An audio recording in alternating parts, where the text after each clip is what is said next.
آج کی ویڈیو میں آپ کو شوال کے 6 روزوں کی عظمت اور فضیلت بتاؤں گا اور اس حوالے سے کچھ صحیح احادیث بیان کروں گا۔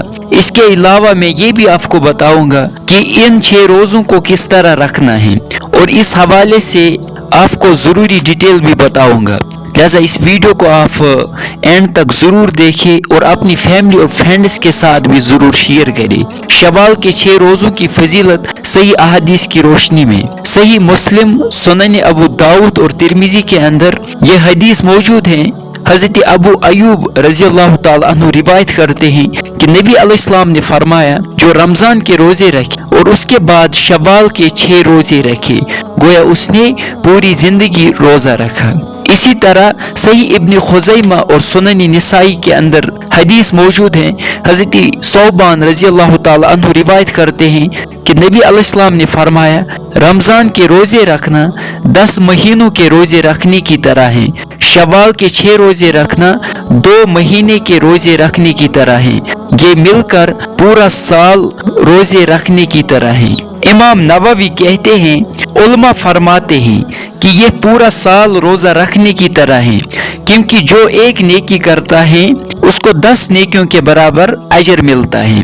اس لیے رمضان کے روزے رکھنا 10 مہینے کے روزے رکھنے کی طرح ہے اور شوال کے مہینے میں 6 روزے رکھنا 2 مہینے روزے رکھنے کی طرح ہے۔ لہذا رمضان کے بعد شوال میں 6 روزے رکھنا ایک مسلمان کو پورے سال کے روزوں کا اجر عطا کرتا ہے۔ شوال کے 6 روزوں کا دوسرا بڑا فائدہ یہ ہے کہ ہمارے فرض روزوں میں جو کمی رہ گئی ہے وہ ان 6 روزوں سے پوری ہوتی ہیں، جس طرح فرض نمازوں کے ساتھ سنتیں رکھی گئی تاکہ اگر فرض نمازوں کو ادا کرنے میں کوئی کمی رہ گئی تو قیامت کے دن سنت و نوافل سے اس کمی کو پورا کیا جائے گا۔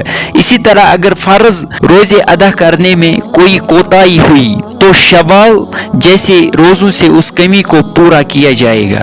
رمضان کے بعد ہی اگر ہم شوال کے روزے رکھتے ہیں تو یہ عادت اس بات کی نشانی ہے کہ ہمارے رمضان کے روزے قبول ہوئے ہیں۔ جب اللہ تعالیٰ ہماری عبادت قبول کرتا ہے تو وہ ہمیں مزید نیک کاموں کی توفیق عطا کرتا ہے۔ جیسے کہا جاتا ہے، نیکی کا ثواب مزید نیکی ہے، اس لیے اگر آپ ایک نیکی کے بعد اور نیکی کرتے ہیں تو یہ نشانی ہے کہ آپ کی پہلی نیکی اللہ تعالیٰ نے قبول کر لی ہے۔ جو رمضان کے روزے رکھتے ہیں ان کو عید الفطر کے دن ان کا بدلہ دیا جاتا ہے، یعنی جس دن روزے کا بدلہ یا ثواب عطا کیا جاتا ہے۔ اس کے بعد پھر سے روزہ رکھنا اللہ تعالیٰ کے حضور ان نعمتوں کے شکر ادا کرنے کا ذریعہ ہے جو ہم نے حاصل کی۔ گناہوں کی بخشش سے بڑی کوئی نعمت نہیں، اور ہم جانتے ہیں کہ رمضان کے روزوں کا بدلہ پچھلے سارے گناہوں کی بخشش ہے۔ اللہ تعالیٰ نے قرآن کے سورہ نمبر 2 آیت 185 میں ہمیں جو رمضان کے روزوں کی نعمت کے شکر ادا کرنے کا حکم دیا ہے وہ بھی شوال کے روزوں سے پورا کیا جا سکتا ہے۔ ان روزوں کو کس طرح رکھنا ہے؟